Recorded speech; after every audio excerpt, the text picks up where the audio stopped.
ruined everything. Now I gotta see and sit there and rethink my whole entire stilo and what's going on and whatnot.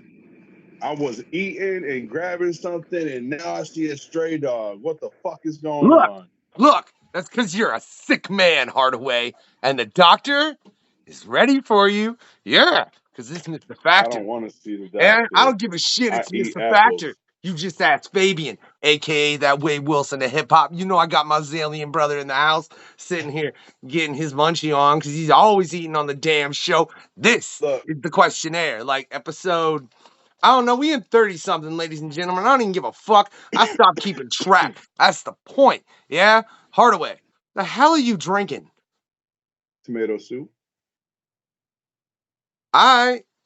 Fair enough. Right. But on today's show, yeah, man, this is the second time we've done this, Hardaway. Well, I mean, not including the PanCons, because the PanCons is a whole other shit show. I hope you checked out that AI discussion with Mike, fucking Laverne, Dominic, and Hugh, because holy shit, it went nutty. Hold on.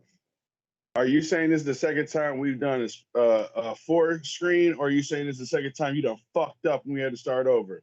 And look, we both fucked up way more than fucking 2 times and had to start over, motherfucker. I don't even want to hear that shit. The bullshit I've had to edit around with you fucking doing, right? But we got Wells and Thomas in the house today. Did you say Wells and Thomas? I'll be Thomas. Yeah. What the fuck? That's Dalton. And that's Dalton. Thomas. You know what? There's Wells, H.G. Wells' little grandson. And then you got Dalton. Bro, do you have a fucking sign that says mustache rides are free? That's actually the tattoo on my chest. Yeah. He does Wait. No. You gotta show that tattoo right the fuck now, Dalton. Legend. Show it. That's all Show that it. needs to be said. Fucking Fuck interview's that. over. No, done. fuck that. You don't show that shit.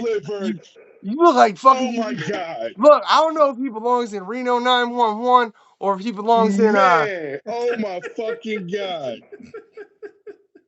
He said, that's the tattoo on my chest. Best fucking answer ever. Man, okay, all I want to know, Dalton... I do got a serious... Wait. No, I just got to know, Dalton, do you super troop? I'm sorry, what was that? Do you super troop? I super with the most troops. He hadn't even seen that movie. I just work here, man. Another great you don't answer. work in the questionnaire, but if you want Real a job, before, I'm looking for some... We're going to mess with everybody and fuck with the continuity of the universe, all right? So we're before we hit the reset fucking button and had to do this all over again, y'all brought up some multiple animes that were like pretty good.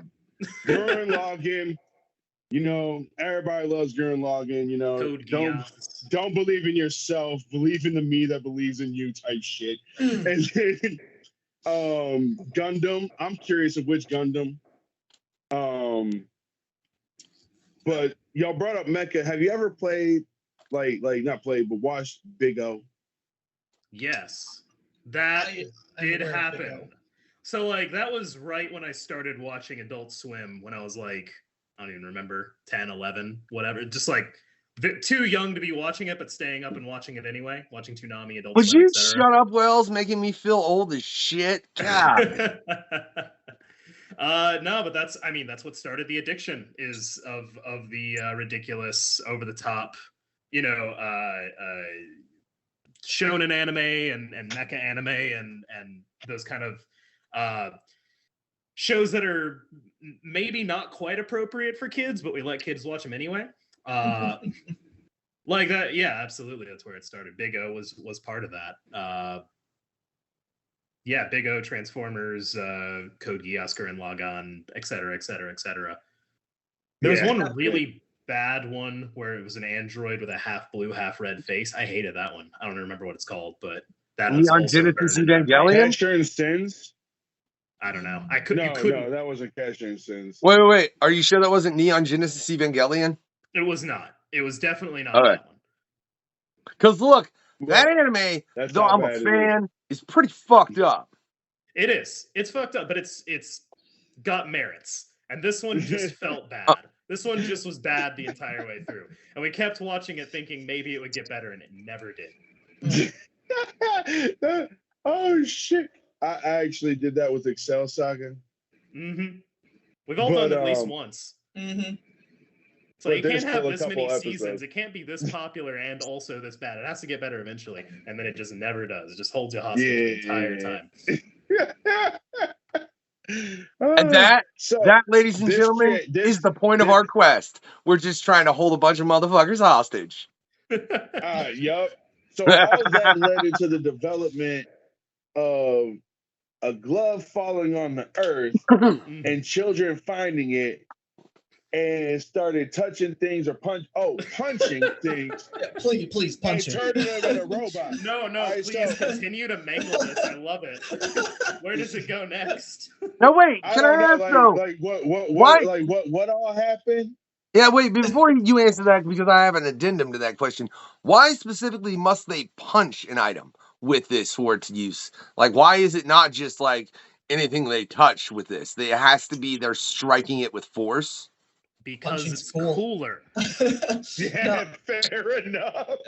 I like to think the glove knows intent, at least to some degree. And a punch is the most visually entertaining way to do that, and also it's got a lot of intent behind it. Fair enough. Punching is so shonen, so it's like there has to be a punch. It's got to be a punch. Yeah. Fair enough. Now the next question is when they turn into robots, do they hold any of their old personality, or are they just literal robots? Oh no, they turn into It's mechs. a so battle they pilot mech the mech like a Gundam. Yeah. Oh. And then the mech retains the characteristics of whatever they punch. So in the first issue, it's a hot dog stand, so it has a bratwurst cannon and a condiment buster and an umbrella shield, and it comes with its own. Everything has its own kind of weaponry. Mm-hmm. Later on, they punch a police car, so it has naturally, like a machine gun and a taser and pepper spray. House has the chimney cannon. Yeah. Nice. I thoroughly enjoyed that. What is their main antagonist? Right now it's a lot of kaiju, which comes from the love of Godzilla movies and Ultraman and things like that. Right now the obvious one is kaiju, but we build up into thank you, Godzilla. Great. Oh, Godzilla Kong, that's a great one. But there's a couple of underlying big bads in the series. This first arc is kind of the more human element of it, the more personal community level element. Mm-hmm. So we have this in the first issue, this manager Derek's boss, the main character, fires him for something inconsequential and just kind of comes up to try and exploit him and use the Mechaton glove for his own purposes. And no spoilers, but something goes horribly wrong in issue 5, and they have to deal with him as not just an annoyance in their personal lives, but also like a massive monster threat. And then overall in the series, there's sort of the power, the threat behind it is this big bad alien space fascist called the Controller, who is... I definitely feel the Godzilla vibe here as far as the, you know what I mean? Controllers. Yeah. Oh, I can definitely sense the anime nameage.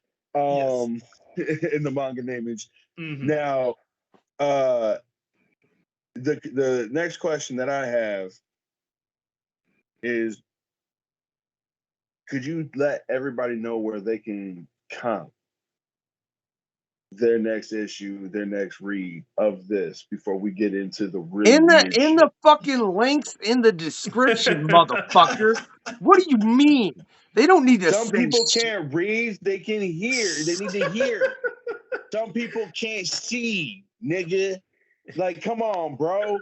All right, so like I was saying, can you let these motherfuckers know? It's on. It's running on Kickstarter right now until March 22nd.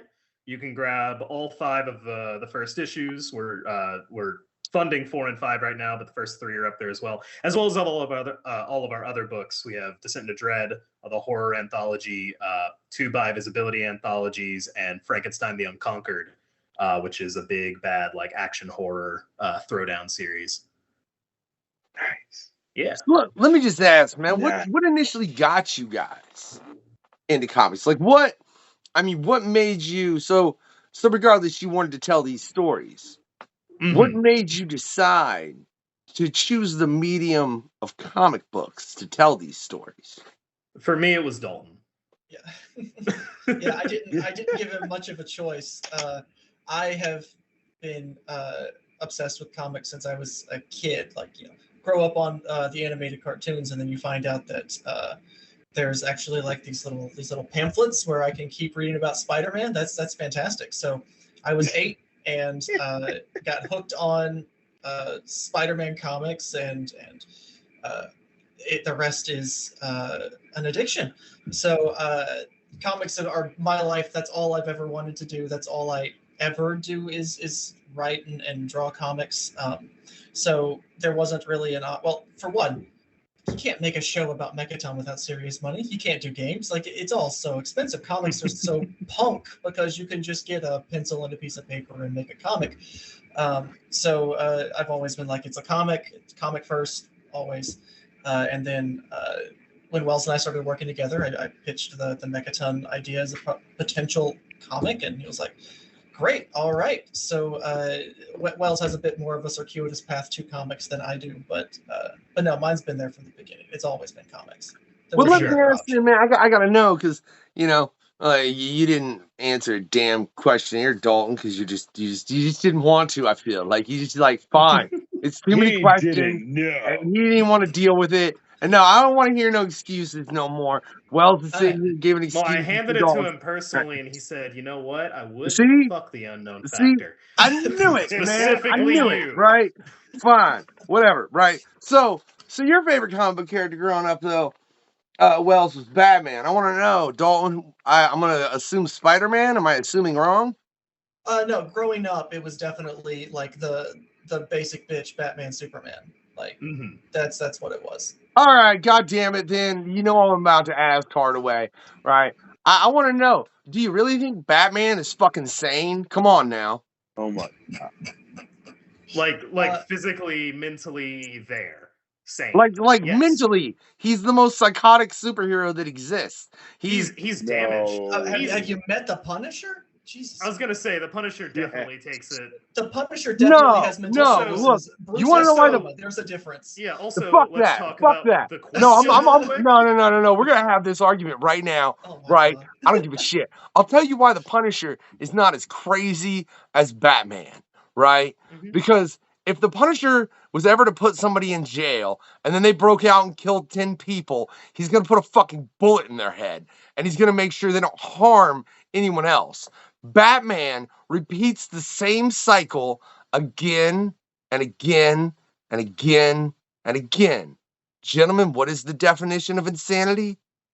Well, it's illegal definition, so it doesn't actually that's matter. Every superhero. That's also not it's legal definition of insanity. That's like that is what a superhero is. It's children's entertainment. You have to keep the villains coming back. Punisher was created as a response to that. I don't think it's a super fair comparison, but yeah, no, of course Batman's insane because superheroes are insane. It's it's kind of an all or nothing, yeah. It's children's entertainment. Like, we can't expect reality in here. I got a better example of why the Punisher is less sane than Batman. Because guess what he is doing? He is going and taking himself and making himself the judge, jury, and executioner, all right? Which is cool, except for the fact that what happens if he fucks up? Gets the wrong information, just like who? The police. Just like who? The people he don't like. So with that being said, both parties, Batman and Punisher, are acting like what? Parts of the government. All right, Yeah, all right. and I will that's shitty concede. either way. That's Yeah. crazy. Yeah. I will concede to your point then, but I will just say that in realms of insanity, Batman's here and Punisher's right here too. They're on an equal level of, oh my god, they need a therapist. All right, I don't Because think they're either in of the I them. agree comic with book that. realm. Yeah, for sure. I think most superheroes could benefit heavily from therapy. God knows Daredevil could. Oh god. Even like even Steve Rogers. Oh yeah, Oh yeah, dude. that dude Civil has War. Well, issues. yeah, with the whole, I was, fighting World War II, and suddenly, Look, holy shit, what's the modern age? there's only one hero that I would be like, you know what? That hero does not need therapy because Madman she from is Image the therapy. Comics. It's Squirrel Girl. No, it's Madman from Image No, Comics. I don't facts. give a shit what anyone here says. No, I'm sorry, bro. Squirrel Girl is like wholesome as She's fuck. great. She's great. Squirrel Girl's great. All right. We have gone off the rails, but that's what we do. But back to Mechaton, right? Mechaton. So what? I mean, so we've gotten into what inspires you guys. Why take such? Is it just all of what you've seen? That is just a crazy story to come out of y'all's fucking heads, I think, more than anything else. And there's part of me that's like, a glove falls to space, and if you hit something, it turns into ostensibly a Gundam, you know what I mean, or just a mech, right? What you've explained some of the things that you've had turned into Gundams by that being punched, whether it be a hot dog stand, a house. What's the most outlandish thing that you think you guys have done so far is turned into a mech? That has been turned into a mech so far. There was the hentai shop. Oh yeah, I wasn't sure I wanted to bring that up, but there's a novelty shop called Waifus Only that gets destroyed in the first issue, and in the 5th issue it makes a comeback, and it's not the entire mech, but it's a part of the mech. And it's one of my favorite jokes, and I've known that I wanted to put it in since the first issue. I was like, this is becoming a mech. I don't know how it's gonna look exactly. All I want to know is, does it have tentacles coming off of it? Because it should. Yeah. Oh, for sure. Oh yeah. Oh yeah. I've seen the art. It's there. Whether we like it or not, it's there. Nice. Is there a bunch of like black censored bars? Yes. For that mech, yes. Mm-hmm. Awesome. I told Fernando, I was like, I don't know what's going to be easier, the pixelation or just to do a big censored bar and try and creatively block it like that. And he's like, oh yeah, that second one for sure. So yeah, that's what we wound up getting, is just big black censored bar. And you can kind of see some like stuff coming out of the side of it, but we're not getting into the stuff that comes out of the side of it, all right? And that's all that I'm saying in regards to that. So I'm curious, with this comic, like, do you guys have a planned arc for it? I mean, as far as how far you intend to take it, do you have it to where like you're gonna have a final wrap up, or is it just something you guys intend to run as far as you can? Like, I assume you have an initial, so many issue arc that you're planning. Never say never. We could potentially take it further, but 3 arcs is what we have right now as far as like our idea. 15 issues. Yeah, 15 issues. That's like, we're getting it to that point. If we want to continue it past there, if we have some ideas, let's do it. But yeah, Wells always says there's a version of Mechaton that exists. It's definitely Saturday morning cartoon that could run in syndication forever. It's very one of those ideas that. But you cannot do the hentai shop in the Saturday morning cartoon. Let's be clear about that. All right. But if you are going to do something like that, you should sell the censored version and then the uncensored version for the really, really weird guy. You know what I'm saying? Yeah. Or the ones that are just curious, because in all honesty, I'm curious to see what horrors a hentai mech or even a portion of a mech would entail, because that would just sound hilarious. Now, the real question is, what do you think the mech would look like if they punch, like a library or a haunted house? Ooh, a haunted house. Ooh. Okay, dude, that's going in the book now. Okay. Oh.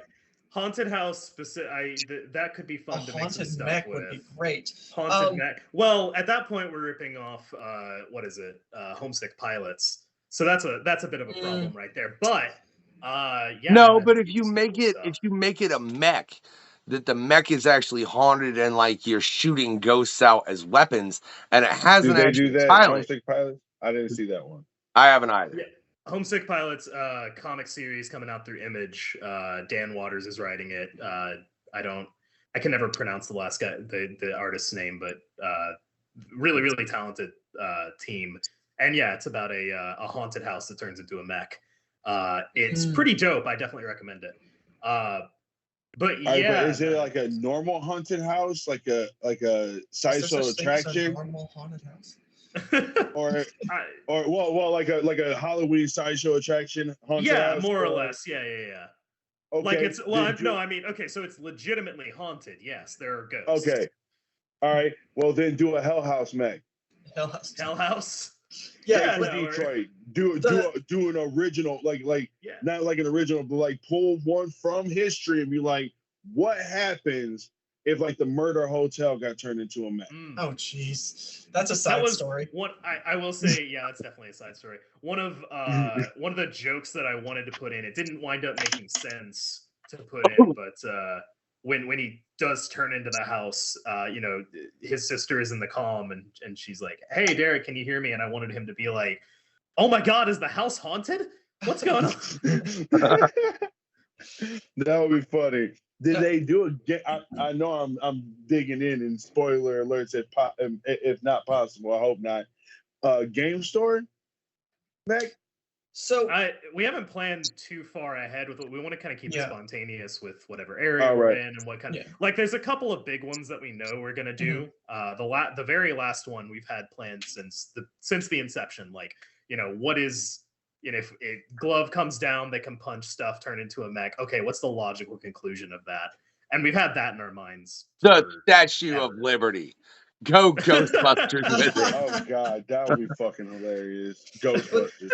The great thing about working on Mechaton, especially with Fernando Pinto, our artist, is that we can have any of these bonkers ideas that we're throwing out right now. Like, oh, he punches a haunted house or a game store or the Statue of Liberty, and it's a mech, and that's all we have to say. And then Fernando comes back to us with these designs that just knock our socks off every time. And it's an incredibly difficult task to do, to just have somebody say, he turns a hot dog cart into a mech, and then make that look cool. No. All I know is at some point during this series, if I don't see a comic book store get punched and turned into a mech, I'm gonna be a little upset, guys. All right. That would be quite meta, and I'm sure it's something that we will put our minds to at some point. We have considered the idea of Derek literally punching the pages of the comic book, and the comic has an origami thing to make it into a mech, but that's way too complicated. Yeah, I don't know how we would pull I do want to say this though. If you do pull a stunt like that, you put your character in the same level as Popeye the Sailor Man. Just think about that. You will put this character. Really. You'll put this character on the same level as one of the most gangster characters in human history. All right, Popeye. Bro, think about this. No, I love Popeye. No, I understand, but for people who have not seen other episodes, I will tell people again, Popeye's superpower is anything he punches reverts to its original form. The lowest state, the lowest denominator. So if he punched the house, it turns into boards, nails, and everything else that makes that house. That means if he punched a human being, I've seen this man punch a dog turn into a puppy. All right.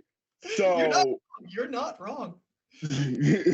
Well, let me say though, I've never heard somebody articulate it quite like that, but you are not wrong. I mean, you got a pair of characters with you. I want to know though, I mean, have you planned to like punch a human with this? Spoilers. No spoilers. This was a question that we had early on. Is like, okay, what are the rules? What happens if he punches a person? And that question still like kept coming back to us. What does happen? What does happen? So we're going to answer it. And it's not what they expect, and it's not what the readers are probably going to expect would happen. But it is a lot of fun, and it is super exciting, and it's a big built-up moment. It's one that we knew. You like, turn them okay. into a damn kaiju, don't you? No, you shush. No Don't tell spoilers. anybody. Read the read issue. the book. It's on Kickstarter. Yeah, It's on Kickstarter. You can check it out now. Hopefully, they will get it into comic book stores. Now, I'm curious, man. With you guys doing all this, are you finding it difficult to get it into comic book shops? Because I know, No. I mean, you're not. No, not at all. We're partnering with Scout Comics, and their YA all ages imprint Scoot is putting out issue 1, which is actually going out on March 29th to comic book shops all across the nation. And then shortly after that, they'll be putting out the trade. Now I got to figure out, do I want to add it to how my to get pull that list? first issue. Yeah, I'm like, Yeah, well, no, it's not a problem, man. I mean, I'll hit up Dave, who, hosts the other show we do over here, this month in comic books. And I mean, there's only one episode out. You guys can check it out, on the YouTube and everything. It's already out. Me and Dave just discussing what we read. But now I got to figure out, do I want to get it issue by issue, or do I want to wait for the trade? Because sometimes because it's something I balance. Because let's be honest, man, it's nice to have a trade, especially. Yeah. Huh? Well, here's the thing. Shut the fuck up, Hardaway. I ain't getting both. I will throw something at you, motherfucker. I mean, I most likely will. So here's what I say to people. I think it's completely legitimate to wait for the trade. You get a lot of extra benefits and extra covers and cool stuff, and support us more directly by getting the individual issues. And you can't get the individual issues in the shop. They're doing issue 1, but they're only doing issue 1, not 2, 3, 4, 5. They're just going 1 and then trade. So get the individual issues on Kickstarter. Get the trade in the comic shop. Mm-hmm. Okay. Do you have any intentions as far as to try and put it out issue for issue in comic shops, or is that just the plan? No, that's just the plan. The single issues are only going to be sold directly through us and through Kickstarter, and then in the in the direct market, it's just going to be the trades, because that's their business model. Business model. Yeah, that's what they like to do. They want to be able to bring it to conventions and continue to sell it as much as they can, and they know that your issue 2, your issue 3, your issue 4, those aren't going to ever sell past the first printing, but your issue 1 and your trade, those will sell forever and ever. That is very true. Now let me ask you this, guys, and then just about the comic book market. Why do you think it is that there's such a drop off after that first issue? I mean, because it's something we've talked to previous creators about. I know it's something Eric has gotten into on her Twitter, and I think didn't we get in a discussion with that about Erica on the show, bro? You don't fucking remember. I think he's spaced out. Yeah, he don't remember. He's tired as shit today. Pardon me, gentlemen. But yeah, as far as just the I've progression, been up since 2:30 in the morning. Ooh, whatever. Get to sleep. Hey, what? You want this interview to end right now, Dalton? No. What? No, I'm not. Well, he's the one telling you to go to sleep, Hardaway. I'm just saying, if you go to sleep, the interview's over. Right? That's all I'm saying. Not that I couldn't sit here and ask 30,000 questions by myself, but that's neither here nor there. I don't want him to drop off the call, because then it makes it way harder to edit after the fact. And stop fucking with me, Dalton. All right? You didn't fill out the questionnaire. Stop screwing around. All right? Look. I do got a question though. All right. Instead of punching, Hardaway. what happens if they flip something? Hey, Hardaway, you know what I'm saying? Hold on. Like, does it turn into a smaller version? Hey, no, I think it's got to be a fist. I think that's the rule. Got to be a fist. You know what? Lion. All right. That's a tiger. Hobbs? That's a tiger. Well, that was Hobbs. That was Hobbs, who is a tiger. Yes. Not a lion. What is wrong with you? No, but issue 2s, I think, drop off mostly because people aren't I don't know. I don't think they're marketed as heavily, and that's partially a feedback loop. Mm-hmm. They don't sell as well, so they don't market it as heavily. And I think after just the novelty of a new thing, the idea of chasing it and catching up with it every week is just exhausting. So they get number one and then they think, I'm not going to chase down every single issue. I'm just going to get the trade when it comes down. Well, as far as chasing it down, and if you're going to a comic book shop, I don't think that's even an issue, because if you're going to a comic book shop to where, you can add it to your pull list, you don't have to chase it. I know that for a fact, because like I said, Dave, who is the host on the other show, I have him add everything from comics to the whole graphics. Like, hey man, this graphic's coming out such and such. Make sure I fucking get it. And he's like, all right, no problem. I think like an underlying issue of the number 2, 3 drop off is honestly, it's a changing market in general. Like, most people aren't going to comic shops for their comics. They're going to Barnes and Noble, and they don't want a floppy on the shelf. They want a trade, and they may check out the first issue digitally to see if they even like it. And if they do, then they'll be like, okay, well, then the trade's right around the corner. The Wednesday Warriors who go in every week are also going to try out the number 1, and maybe 25% of them will come back for number 2, just because either most of us are rattled with collector's addiction and they can't stop, or they genuinely like the story. But most of them will be like, okay, I've done this many times. I grab a number 1, find out it's not for me, or it's good but not good enough for me to keep reading, and number 2 is gone. And if the trade comes out later, I might remember that I liked that number 1 enough to maybe try out the full story. But it's changing markets, it's changing tastes, and it's also what Wells said. They just don't market number 2s and 3s to get your attention. For sure.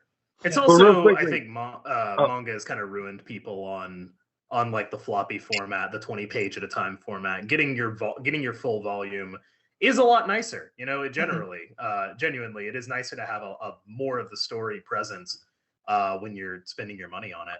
I totally get that, but. And to that same effect, though, I think a lot of it has ruined people is like things like you've got streaming services dropping entire seasons of shows all at once, and you just be able to binge. I think that's entirely another thing. And not to correct you, Dalton, but I only know this because I've actually seen the analytics. But typically, the drop off from issue 1 to issue 2 is about 35%. 35, my bad. Yeah, no. I mean, you're gonna get you're gonna get 65%. 65% of the people will actually come back and buy issue 2. You know what I mean? Yeah. Right. You said 25% will buy issue 2. It's about 65%. Is what it is. And I'm not trying to be a dick, bro. I'm just I think that's so that people know, because I think information to have for sure. Yeah, I think it's very much relevant. So but there is, like I said, there is definitely a drop off. Like I said, we discussed that with Erica on her past interview, which you can check out, man. It was dope. Bidets and sewer chickens, but I will say no more. Yeah, bidets and sewer chickens, gentlemen. Yeah. So, what do you think would happen if you punched a bidet? Oh, you definitely get some oscillating features on the water gun. Really, it's which bidet are you talking about? Because it could be very non-threatening, or it could be a fire hose. One of those super electronic Japanese ones. Those futuristic ones that seems like it's already a robot. Oh man, we don't need any more sensor bars. We can't bring Japan into this.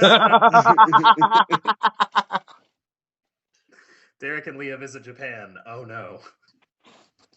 Hey, that's a side issue. See, I like, now that you guys said this, I'm just thinking about different ideas for like mechs. Like the game one keeps popping in my head where it shoots D20s and D4s as caltrops and shit and whatnot, and like. Or even if it's like one of those old school game stores where it's mainly books, like Dungeons and Dragons, Pathfinders, World, and all that, White Wolf. But so all the attacks are based off of a dice roll, so it can't do it. Yeah. No, you're learning the joy of writing this book. That's why this book is so much fun.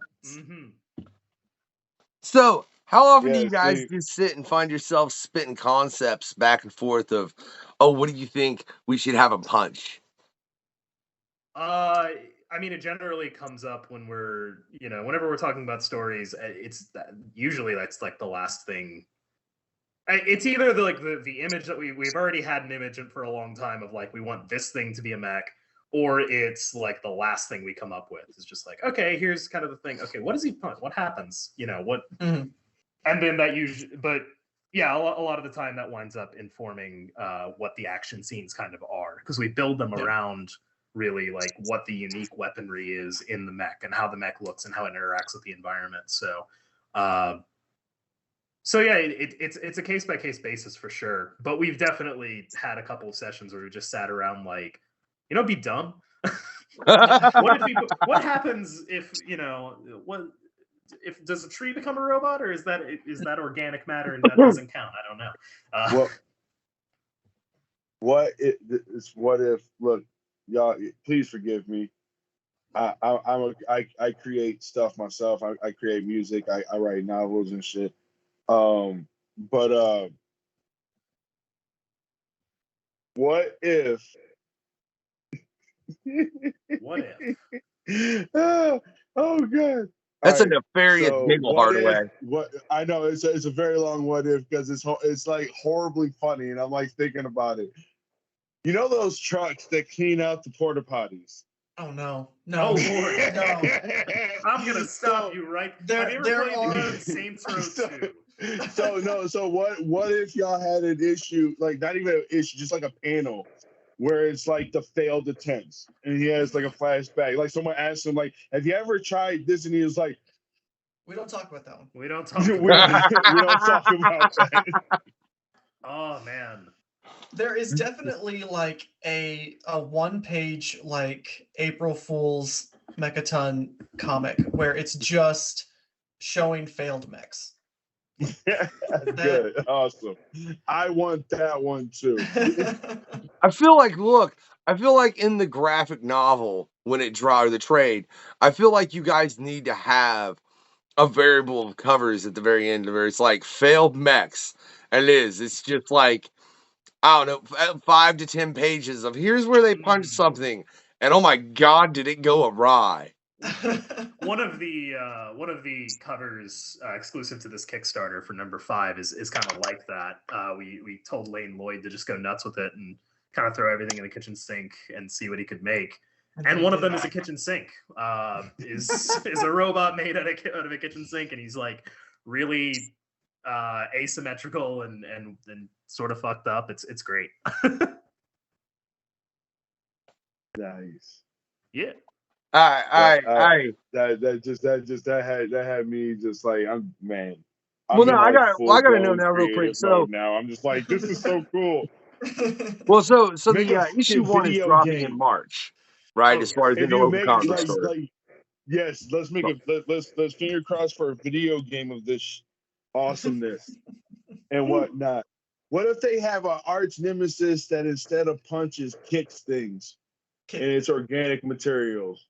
Mm. Oh God! It's just a little 5-year-old girl, and she just kicks shins all the time. Yeah, kicks shins all the time. Thank you. That's our arc 4.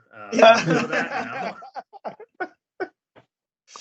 Apparently, you came on the show just to get ideas. But look, real quick, just to get out there. So in March, you guys are dropping issue 1 within local comic book stores, right? Okay. Yep. When is the trade plan to come out? Yeah.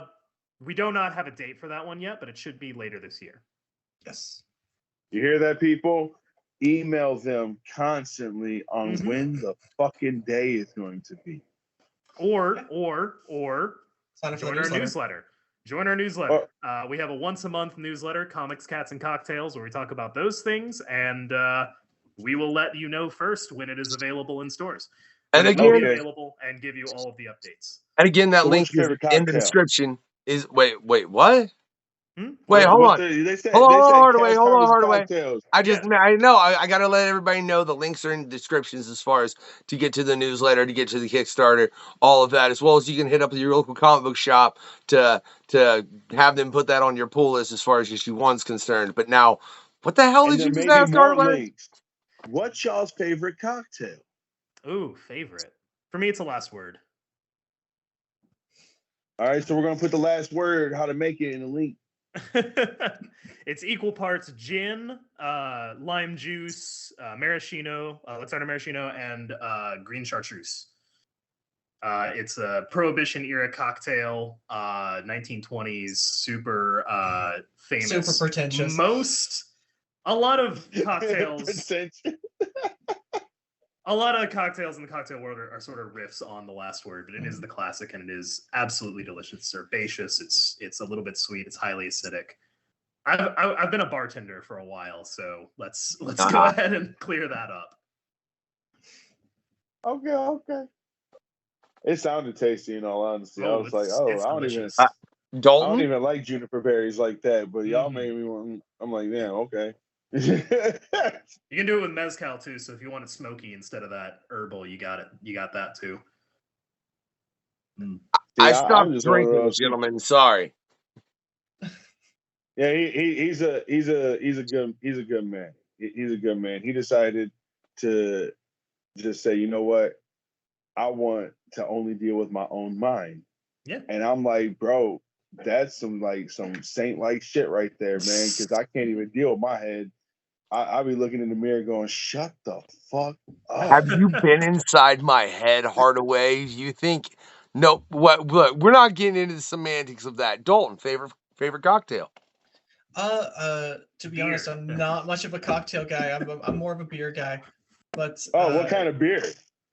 I mean, Because I like Heineken and Guinness myself. okay, and so Modelo my favorite- more so than anything.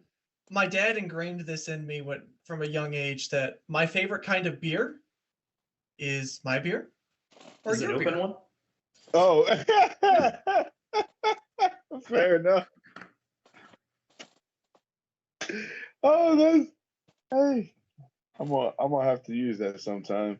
I would, but again, yeah, I no longer partake. I just apparently wanted to live in the insanity that is the unknown factor's mind. But I want to know. I got a bone to pick real quick, yo. So Wells, Sam Raimi's Spider-Man. Oh yeah, no, I have. Oh no, you got him started on it. Oh. Whoa! Now I'm really glad that I did, based on Dalton's response. Oh no. Yeah, I don't like it very much. I think especially the first movie is overrated as hell. It's goofy as shit. And that can be a plus, sure, but like people are just acting independent of any kind of logic and I don't even need I don't need my superhero movies to make sense. I just need the characters to like behave like characters.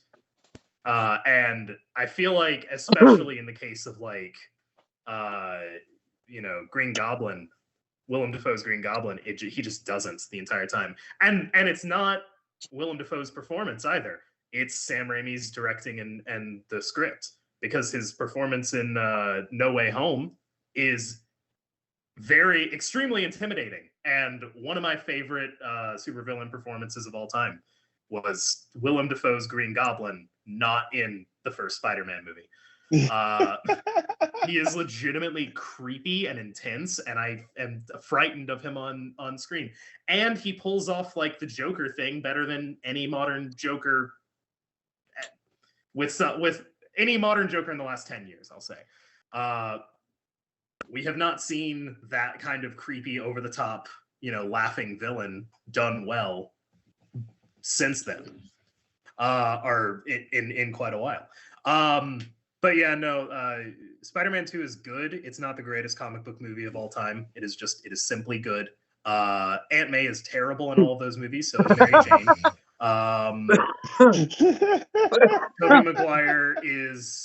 Tobey Maguire has the capability of being a good actor, but he feels very uncomfortable in every scene that he's in, whether he's Peter Parker or Spider-Man. And it drives me crazy when people say he's a good Peter Parker, because he does not feel like a good Peter Parker to me. He feels, first of all, like 1,000 years old, and he's like supposed to be in high school, which, whatever. I can ignore that. I can put it aside. He still doesn't feel like a nerd like he's supposed to. It feels like everyone's pretending he's a nerd, and he's actually just a normal guy. And he is a bad person in all three movies, and I don't like him. And I don't like those movies very much. And I understand this means that everyone's going to cancel their pledges on Kickstarter, but I'm going to speak the truth, goddammit. All right, so apparently it's time. Those movies aged poorly, and it's time we recognized it. Well, Mechaton has just been canceled due to Wells Thompson's opinion of Spider-Man. And look, I'm gonna say this. I want to see Toby and all of them get together because I just want to see all three Spider-Man get together. I haven't watched the movie. What? Hold Alright. stop. But Everybody just stop for a moment, including you, Hardaway. Have you fucking not seen No Way Home? I have. I haven't seen. Look, That's what I No Way have- Home is. You want me to answer the question? Or Yeah, you want to keep talking? Oh my You god, keep dude. talking. You keep talking. I'll sit here and let you talk. I'll go play a video game. You know what I'm saying? No, Hardaway. That's what the don't most ask me a recent question Spider-Man and then film don't was. expect an answer. You want to answer? You want to keep Jesus. talking? I know the answer is no. Because you literally you don't know because you don't know. See, the thing is, it's not a simple black and white yes or no. All right. It's a super nerd. I'm waiting until they finish a certain amount of phases before I go. I'm about to binge this shit again. That's what I'm doing. It's like you watch the first episodes in dub of an anime, and then you go, you know what? I want to watch it in sub, but the voice acting is just completely weird. So you just wait. You know what I'm saying? Or you start in sub, and then they're like, "Oh, we only got the second season in dub." So you're like, "I will wait." You know what I'm saying? It's like, so it's just that simple. I'm to that point right now where I'm like, you know what? I'm gonna wait until they start a whole new arc with different actors and whatnot, because that means their shit's done, and that means I can do my whole little crack They binge. pretty much did that with Endgame. I just want to point out, and I know you haven't watched up to that point, but look, all right, hold on. We're getting off topic. Movie, I want to know Marvel and a whole bunch of other shit. Ant-Man got one with Quantum and stuff like that. Like, all right, this shit fine. ain't done Yeah, yet. I need to go see Quantuminium, but that's a whole different point. I want to know your gentleman's opinion, man, as far as what's happened with comics from. I mean, you're 29. Wells, how old are you, Dalton? I just turned 30. Nerd. Yeah. I don't know what the shit you're talking about, man. I'm over here about to turn 40. You both can, all right? Oh, no, 40 is a completely respectable age. 30 is when you die. Yeah. All right, Look, whatever. So 30, hold on. 30, I said this. When you turn 30, you're going to wake up and you're going to go, I fucking understand a lot more shit. And where was I at this meeting? Dude, just wait. I'm serious. It don't happen immediately. It's going to happen in your 30th year. You're going to wake up one day and just go, what the fuck? All right. So I don't know why it happens at 30 and 35, respectively. All right. So at 30, you're going to be like, I was a fucking kid and an idiot in certain things. And then at 35, you're going to go, why? and it's just I think weird firstly, thing. if as a human being you don't do that a little bit more as you progress, it's a problem. But back to what I was saying, I want to know your guys' opinion. You obviously have both been comic book fans for an extended period of time. What do you think as far as how much the industry has changed comparatively to where, when you were both 10, you can fucking properly fuck off to that. You mean when the new 52 was starting? Oh! Sorry, I'm just... Damn, you were not 10. God. You were not 10. I wanted to make you feel old. I was about to be like, that wasn't that long ago, because I got most of them. I feel like we've reached that point. I feel like we've reached that rapport. Hey, for one, his name is Wells. If he does not cause madness, all right, chaos where he goes, he cannot live up to the name Wells. All right, well, fair enough. But as far as how much it's evolved, you know what I'm saying? From, the movie Blade, right back there, right? Coming out to, you've got the Tobey Maguire Spider-Man that Wells over here hates, so he's going to get his whole comic career ended. It's fine. I mean, I think it's highly overrated. That's my opinion. Now you've got the DC universe getting ready to get completely restarted. Hopefully they're going to be able to finally achieve what Marvel has. Marvel's done everything they have up to, Quantuminium is out, and they've got God knows how many phases planned at this point, because it's, I guarantee, way more than they've revealed. So it's obviously taken the main two off the board. Now, based on that, you've got people drawing from smaller publishers and independents drawing to do movies and this and that. What's your just opinion as far as how the entirety of perception has changed towards comics to where people are way more accepting, but at the same time, it's like, oh yeah, man, I love Deadpool, and it's like you don't know anything but these two movies, which is fine. Love the characters, I don't care. But do you think that's an oddity where there's like such a bridge that's not there, really, or at least that's what, as far as it seems, between the films and the actual comic books?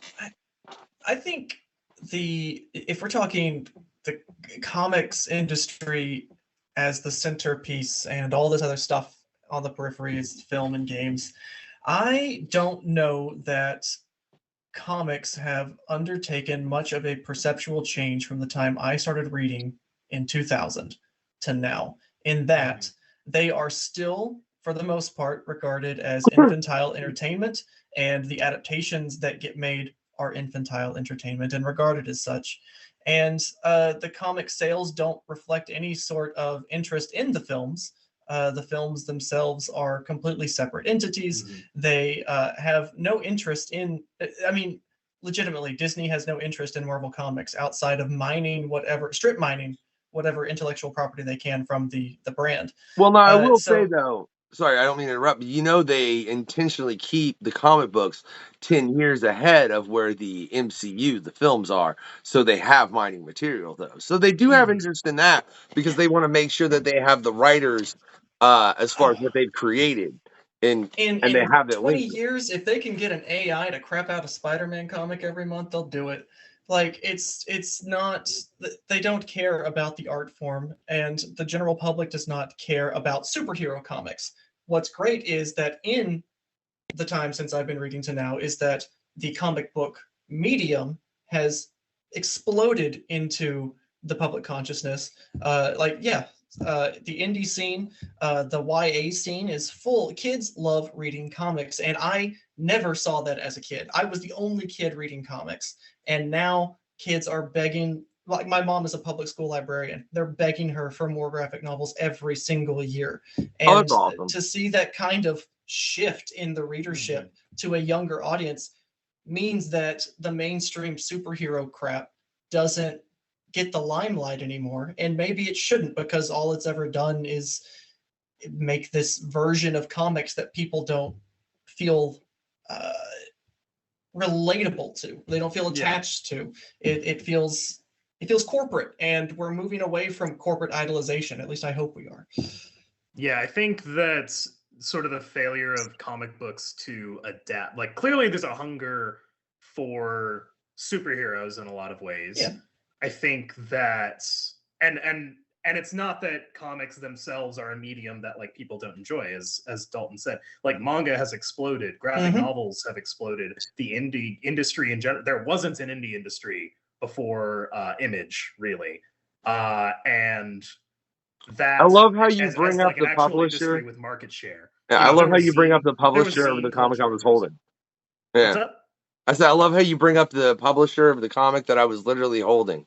Yeah. Oh yeah. No. Right, as far as Image. And Image is so big that I've heard a lot of people starting describing them as the big three. They are, but still, like, even so, Image brought about kind of a revolution in terms of getting more independent IP out there and getting more creators' rights. Yeah, creators' rights and stuff like that.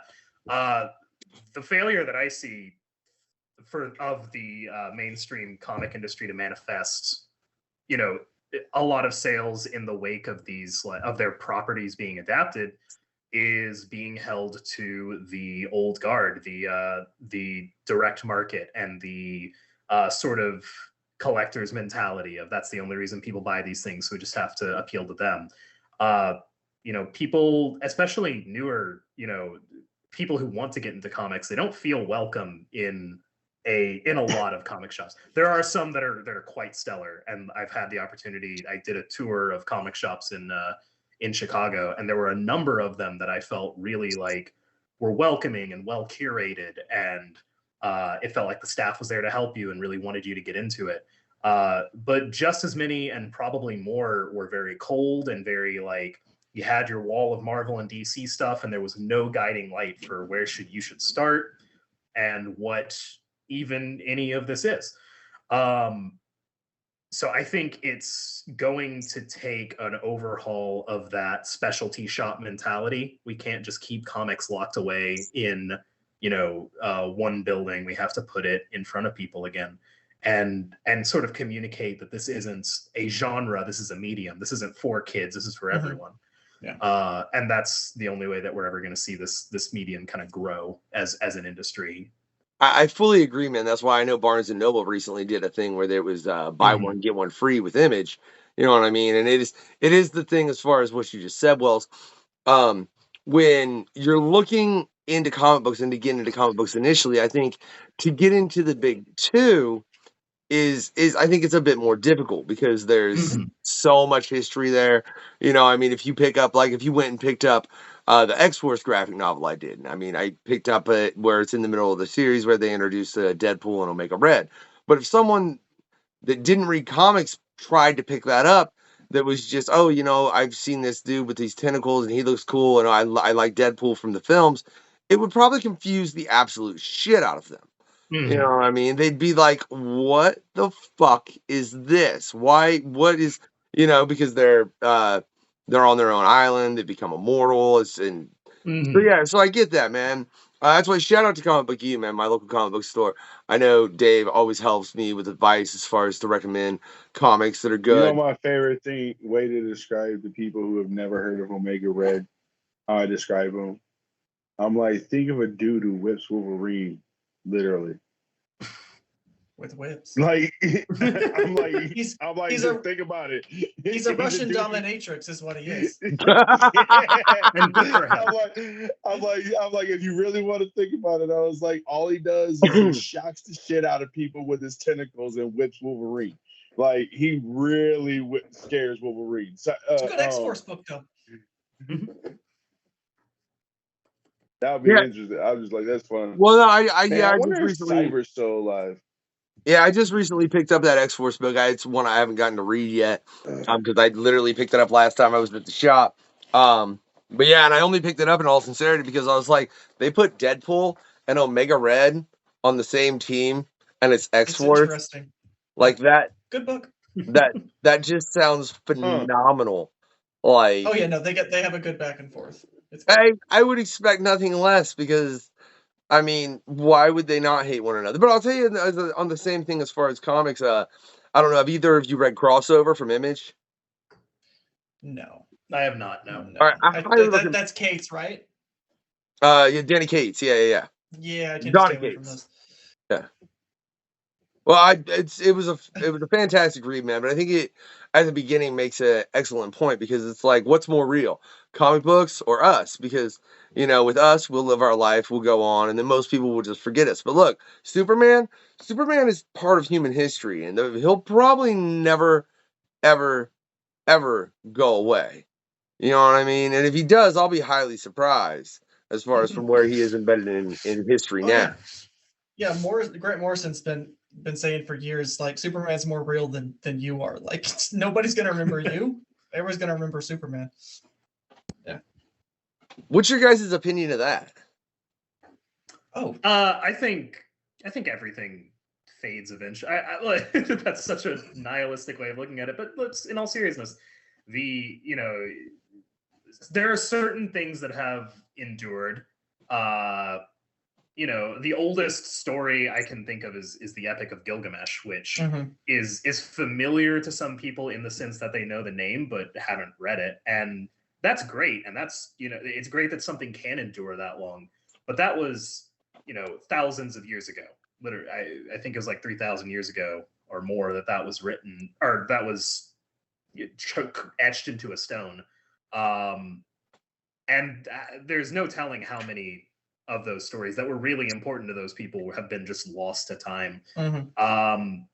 I think there is something to say about like the enduring ability of characters to affect us for sure, but trying to the difference is that logo is a corporate symbol.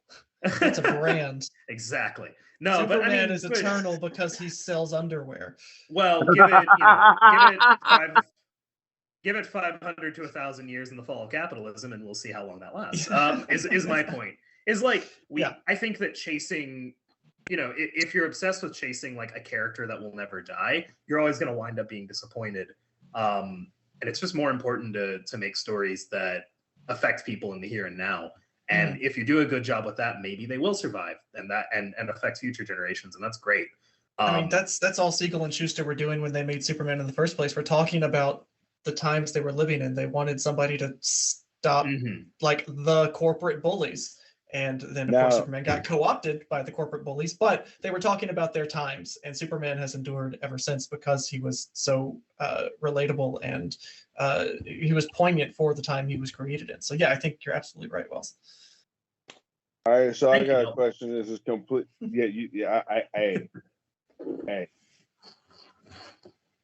I enjoyed the whole entire thing, but I do got a question for you because it just popped in my head.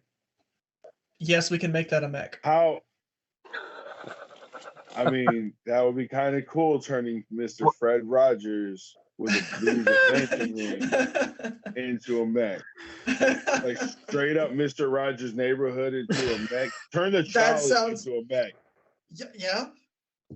The little puppets are helping him pilot. It's great. Yeah, that's what I'm saying.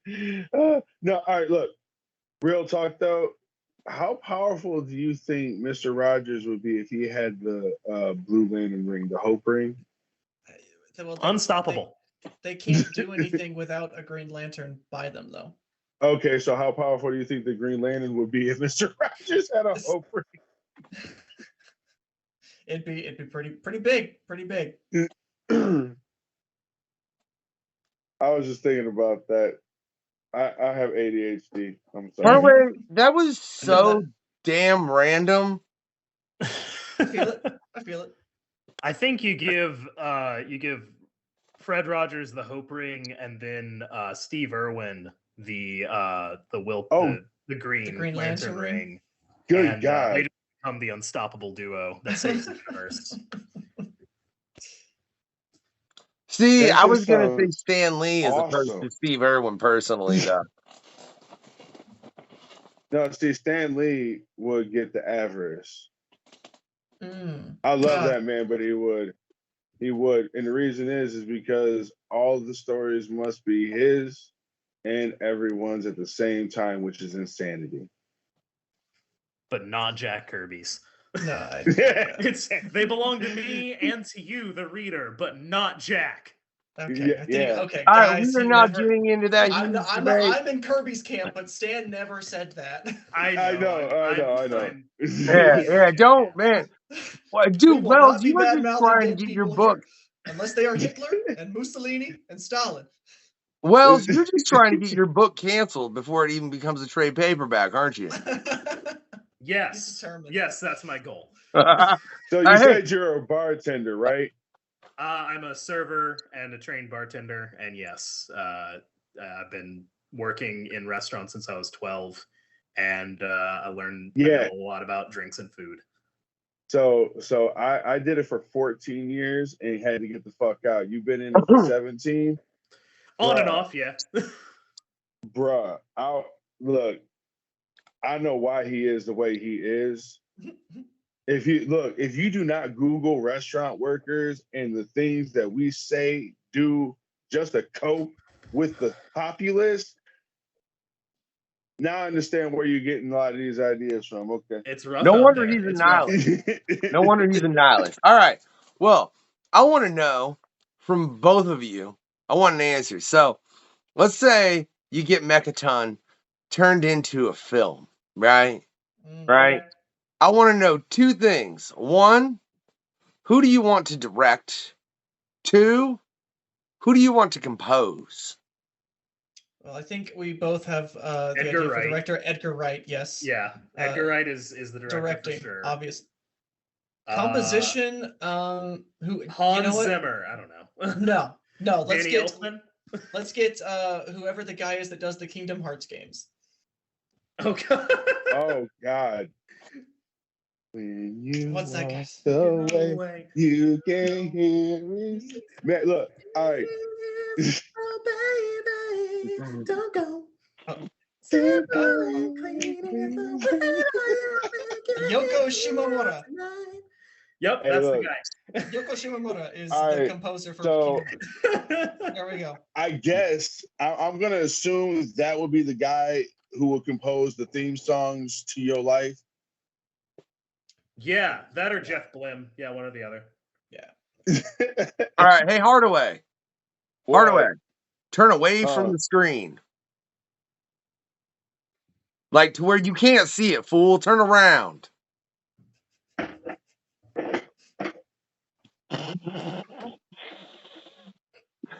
I love he did that. Like, no, hold on, man. Just stay turned around. All right. Not well, Wells, you can turn around too. I frankly don't give a shit. All right. All right. So, Dalton. Yeah. You know rock, paper, scissors, right? I know rock, paper, scissors. Right? Yeah. All right. So I'm gonna go rock, paper, scissors, shoot. Dalton, throw something out. Rock, paper, scissors, shoot. All right. All right. Hardaway, turn back around. Put that down, Dalton. Put it down. Don't All right. let him see it.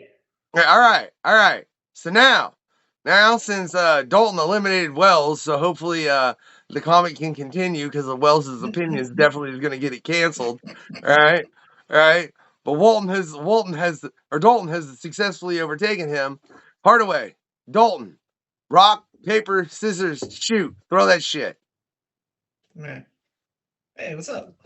Peace, ladies and gentlemen. And look, this has been the questionnaire. Episode like 30 something, because for real, I stopped keeping track. I swear to God, I'm about to take away all the episode numbers and it's like we're just gonna have it blinking every so often. no, like man, to hell with that. I ain't even. I'm gonna take away every episode number from every episode we ever done, and it's just gonna be. This is the Questionaire's quest with such and such a name, and I don't even give a shit about the episode numbers. Whatever. It's about the artists. It's about the comics. That's what it is. Make sure you all check the links in the descriptions. I hope you have enjoyed. I hope you all have enjoyed this interview, man. Right? If you've enjoyed it, right, I want you. Send me pizza. No, well, I mean, you can send Hardaway pizza if you want. That's completely y'all's discretion. But I want you Bacon, to pineapple, send. jalapeno. Yeah. Hey, shut up, Hardaway. Ooh, good I want you to times. send Wells a really cool toy scimitar that blows bubbles. Dalton don't get shit because he didn't fill out the questionnaire, right? Okay. Right? But that's okay. No. What? No. You know what? You gotta get my man the next line of Gundam models. No, I'll take Bionicle, please. He's a Bionicle. Oh, Bionicle. Yeah. I'm a Bionicle even boy. worse. Fine. Bionicle boy. All right. Let's be But clear. if you haven't enjoyed this interview for some reason, right? And these gentlemen have just annoyed the hell out of you, all right? Then where the fuck's that goddamn answer? Yeah. Then you know that Dark Souls 3 game? I want you to send that thing from the sewers with long hair and like dozens of arm and legs and just Oh my God! just have why? it kill them both, right? That's what we're gonna do. Oh, Yeah, dude, that ladies and thing was gentlemen. horrible. Yeah. Right? No, that is the worst thing. Hey, Oh my God! I was running around there just thinking, oh yeah, this is fun. Hardaway. Murdered this, murdered that. Hardaway. Do. See, You see, dude, it's like, what? That is upsetting. That is legitimately upsetting. well, look, This isn't they, fun anymore. you know, Wells, with your opinion of the Spider-Man movies and your fucking nihilism, you're likely to get one sent your way, all right? But it's no one's fault but your I own. got your back, bro. Yeah, hey, look, this has been the questionnaire. Remember, get your comic on. Check the links in the descriptions, right? Dalton gets a free pass, but you could always send him like an army of Karens. I give Don't that do thumbs that. up, Don't do that. ladies and gentlemen, right? Have a good night, y'all.